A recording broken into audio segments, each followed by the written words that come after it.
Bienvenidos a este curso de Técnico Linux. A lo largo del curso vamos a ver diferentes temáticas que tienen que ver con la administración de nuestro sistema operativo. Por ejemplo, administración de seguridad, manejando permisos de usuario, administración de dispositivos de almacenamiento. Vamos a ver comandos básicos, algún que otro editor de texto para consola. Hay que ver que todas las tareas de un sysadmin se van a hacer principalmente desde la terminal de comandos. Así que vamos a acostumbrarnos a trabajar todo desde la terminal de comandos. Vamos a ver gestores de paquetes, administración de redes, cuotas de disco para diferentes usuarios,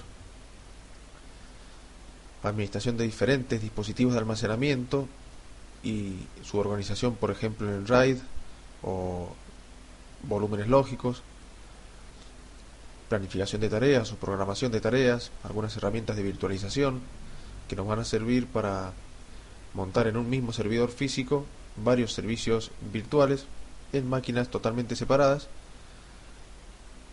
que van a ser interpretadas por la red como si fuesen máquinas distintas.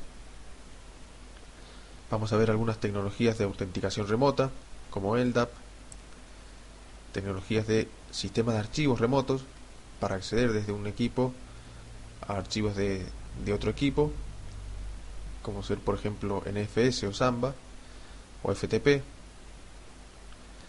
algunas herramientas de monitoreo de redes como Nagios o Savix que nos van a permitir saber el estado de nuestros recursos de red en cualquier momento, nos van a avisar cuando falla algo.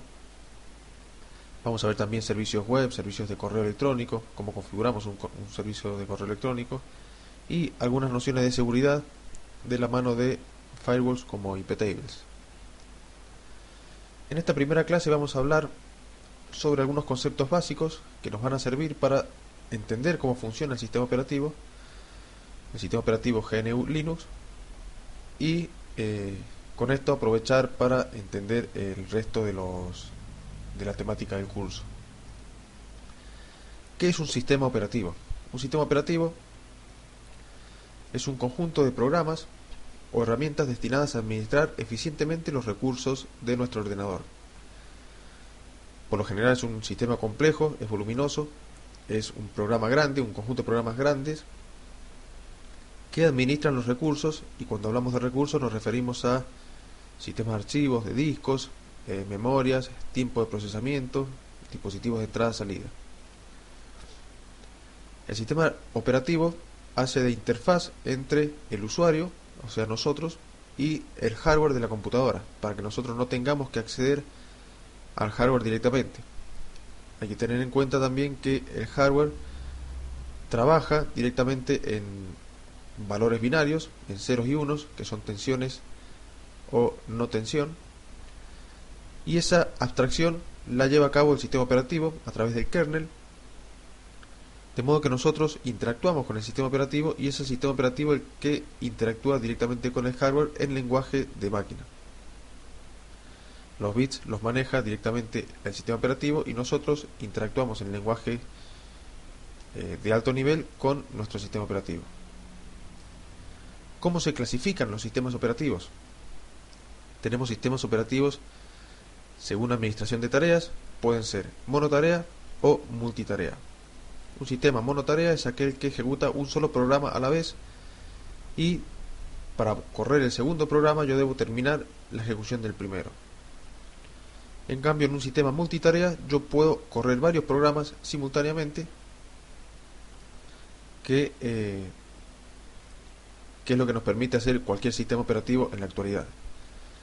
En bajo nivel no se ejecutan dos o más programas simultáneamente, sino que va intercalando el tiempo de proceso del microprocesador del equipo entre los procesos de los diferentes programas. Y de esta forma lo hace tan rápido que para nosotros, para nivel de usuario, pareciera que se ejecutan simultáneamente.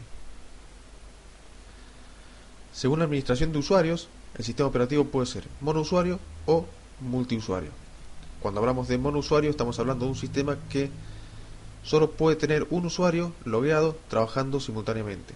Es decir, yo me logueo, trabajo en el sistema operativo, y para que pueda entrar otro usuario tengo que salir yo, si es que tiene cuenta de usuario. Si no, como por ejemplo DOS, es un sistema operativo monousuario porque trabaja únicamente un usuario, no trabaja directamente cuentas de usuario, ni login, ni nada por el estilo.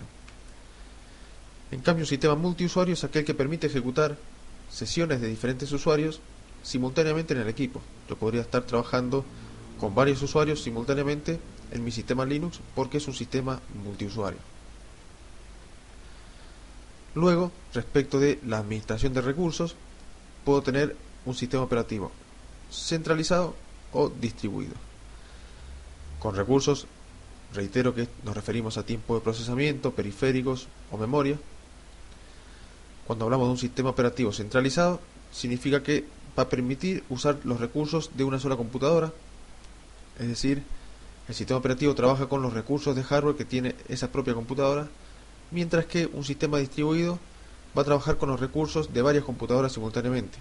Va a extraer recursos de varias computadoras, por ejemplo, yo podría tener varias computadoras y un sistema operativo que corra sobre todas las computadoras a modo clúster para poder leer, por ejemplo, sistemas de archivos o memoria como si fuese un solo sistema centralizado.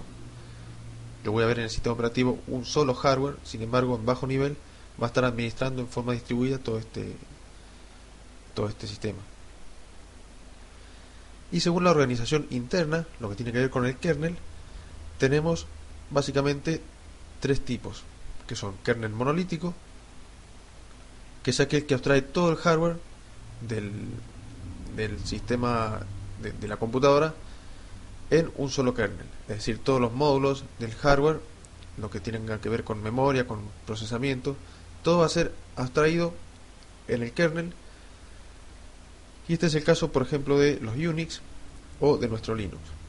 Kernel monolítico significa que voy a tener un solo kernel que va a abstraer todo el hardware de la computadora para que pueda usarlo directamente el usuario.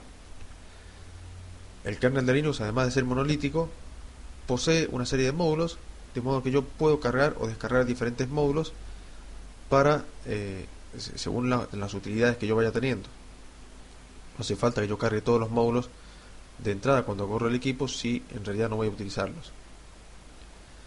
Y en el caso opuesto voy a tener el microkernel, que abstrae un pequeño grupo de hardware, los principales dispositivos del equipo, y luego va incorporando o va permitiendo la funcionalidad del resto del hardware a través de sistemas servidores que yo voy montando sobre este microkernel.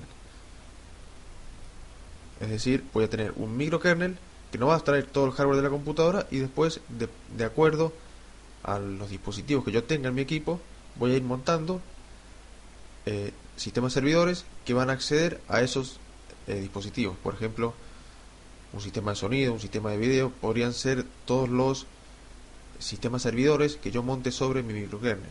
Pero el kernel, el núcleo del sistema operativo, va a ser pequeño y va a extraer solamente lo fundamental que tenga que ver con administración de memoria, microprocesador y demás. Y por último, tenemos una mezcla entre los dos, que es el kernel híbrido. El kernel híbrido no es más que un microkernel modificado. En microkernel tenemos, por ejemplo, el BIOS o el Match, que es el que usa el sistema operativo HURD, y el kernel híbrido viene a ser un tipo de estos kernel modificados para trabajar optimizando ciertos recursos. Es decir, es un microkernel que trabaja a nivel de usuario. Nosotros en el kernel monolítico, todo el pequeño kernel va a trabajar a nivel de núcleo y todos los servidores van a trabajar a nivel de usuario. Los servidores que nos permitan administrar ciertos dispositivos. Ahora, ¿qué pasa? El intercambio de información entre nivel de usuario y nivel de núcleo va a ser más lento que si estuviera todo corriendo a nivel de núcleo, como ocurre en el kernel monolítico. Entonces lo que hace el kernel híbrido es pasar ciertos servidores desde el nivel de usuario hacia el nivel del núcleo para evitar esta pérdida de tiempo en el intercambio entre los dos niveles. Esto es lo que hace, por ejemplo, el kernel de los Windows NT en adelante.